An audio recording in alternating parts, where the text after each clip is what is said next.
Assalamualaikum warahmatullahi wabarakatuh. Perkenalkan, saya dari kelompok 11 atas nama Fitria Dewi Firdawati dengan NIM 1910 1211 212. Di sini saya akan menjelaskan mengenai soal dan pembahasan materi sumber energi guna memenuhi tugas kuliah Telaah 3 Fisika Sekolah Menengah Atas dengan dosen pengampu Ibu Dewi Dewantara, MPD. Soal yang pertama, apa yang dimaksud dengan energi primer dan energi sekunder? Berikan beberapa contoh. Penjelasannya, energi primer adalah energi yang berasal dari sumber energi yang ditemukan di alam. Contohnya seperti angin, air, surya atau matahari, kayu, batu bara, minyak, dan nuklir. Sedangkan energi sekunder adalah energi yang diperoleh dari sumber-sumber energi primer atau energi alam. Contohnya seperti listrik dan gas. Soal kedua, jelaskan proses terbentuknya bahan bakar minyak bumi. Berjuta-juta tahun yang lalu, tumbuh-tumbuhan kecil seperti alga dan hewan seperti plankton yang hidup di laut, mereka akan tenggelam ke dasar laut. Ketika makhluk ini mati, endapan fosil yang terutama terdiri atas alga dan plankton yang sangat kaya dengan bahan organik ini, kemudian tertindih lumpur dan dalam jangka waktu yang lama, akhirnya menjadi minyak. Diyakini bahwa yang berperan penting dalam proses ini adalah bakteri, tekanan, suhu yang sesuai, dan juga waktu. Soal ketiga, sebutkan 2 alasan mengapa negara-negara yang telah memanfaatkan PLTN atau pembangkit listrik tenaga nuklir enggan meninggalkan nuklir sebagai bahan bakar. Yang pertama, nuklir termasuk energi terbarukan karena bahan bakarnya akan habis dalam waktu yang sangat lama jika yang digunakan adalah reaktor pembiak cepat. Alasan kedua yaitu menghasilkan energi listrik yang besar jika dibandingkan pembangkit listrik tenaga fosil atau yang konvensional. Soal keempat, sebutkan 4 macam kualitas batu bara. Manakah yang digunakan untuk membuat kokas pada industri baja? Kualitas terendah dari batu bara adalah lignit atau batu bara coklat, maupun bisa juga disebut dengan batu bara muda. Kemudian tingkatannya ada subbituminous, lalu ada bituminous atau batu bara lembut, dan yang terakhir atau kualitas tertinggi adalah antrasit atau batu bara keras.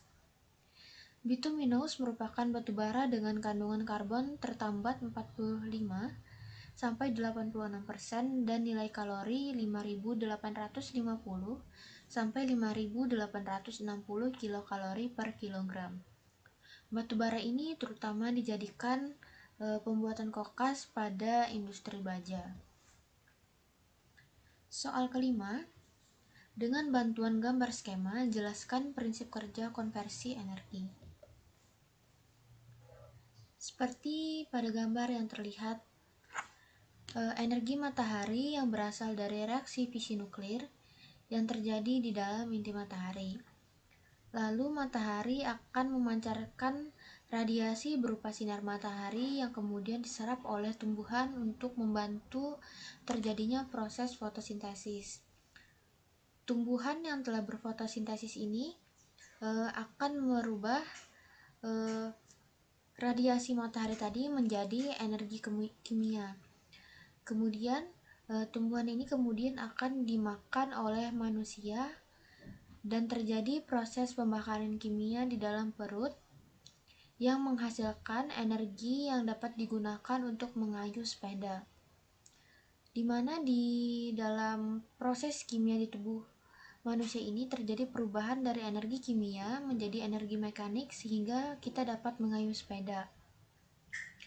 Panas yang dihasilkan dari mengayuh sepeda tadi itu akan diradiasikan kembali ke udara, sehingga siklusnya terjadi berulang-ulang seperti itu. Soal ke-6, apa yang dimaksud dengan energi tak terbarukan dan berikan beberapa contoh. Energi tak terbarukan adalah energi yang berasal dari sumber yang terbatas jumlahnya di bumi. Proses ini tidak berkelanjutan sehingga pada saatnya akan habis. Contohnya seperti energi fosil, diantaranya minyak bumi, gas alam, dan batu bara. Dan energi nuklir, yang mana bahan bakarnya adalah uranium yang persediaannya pun juga terbatas di bumi. Soal ketujuh, jelaskan prinsip kerja pembangkit listrik tenaga biomasa sampai menghasilkan listrik. Pertama, sampah kayu, cabang-cabang pohon, dan limbah-limbah lain dari rumah, ladang, dan pabrik dikumpulkan dan dibawa ke pusat pembangkit listrik tenaga biomasa. Di sini biomasa dituang ke wadah berkapasitas besar, kemudian dimasukkan ke dalam sebuah tungku untuk dibakar. Panas hasil pembakaran biomasa digunakan untuk mendidihkan air dalam ketel atau boiler, dan energi uapnya digunakan untuk memutar turbin generator sehingga dihasilkan energi listrik. Soal ke-8, apa yang dimaksud dengan energi terbarukan dan berikan beberapa contoh. Energi terbarukan adalah energi yang berasal dari sumber yang dapat dengan cepat dipulihkan kembali secara alami dan prosesnya berkelanjutan. Semua energi terbarukan senantiasa tersedia di alam dalam waktu yang sangat panjang dan tanpa khawatir akan habis. Contohnya seperti air, angin, panas bumi, matahari, dan biomasa. Soal ke-9, jelaskan mengapa penting untuk mengurangi pemakaian bahan bakar fosil. Yang pertama, menipisnya cadangan minyak bumi yang mana diperkirakan kurang lebih mampu bertahan selama 40 tahun. Sedangkan gas alam mampu bertahan kira-kira kurang lebih selama 70 tahun. Alasan yang kedua yaitu kenaikan harga batu bara dan minyak bumi akibat permintaan yang tinggi.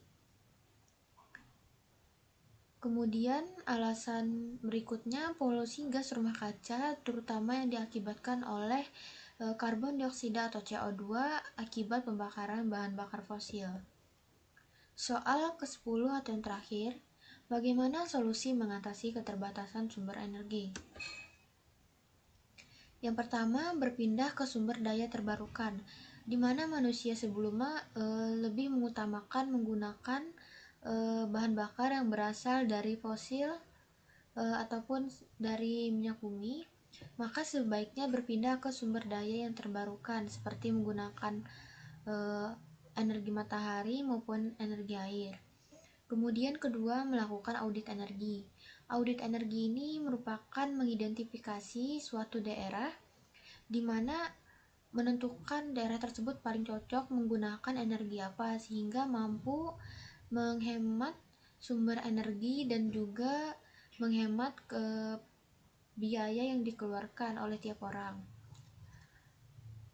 Solusi ketiga yaitu dengan meningkatkan inisiatif efisiensi energi. Dan yang terakhir atau keempat yaitu semua orang bersama-sama peduli terhadap perubahan iklim yang terjadi pada saat ini. Mungkin itu saja soal dan pembahasan yang bisa saya jelaskan. Sekian, terima kasih. Wassalamualaikum warahmatullahi wabarakatuh.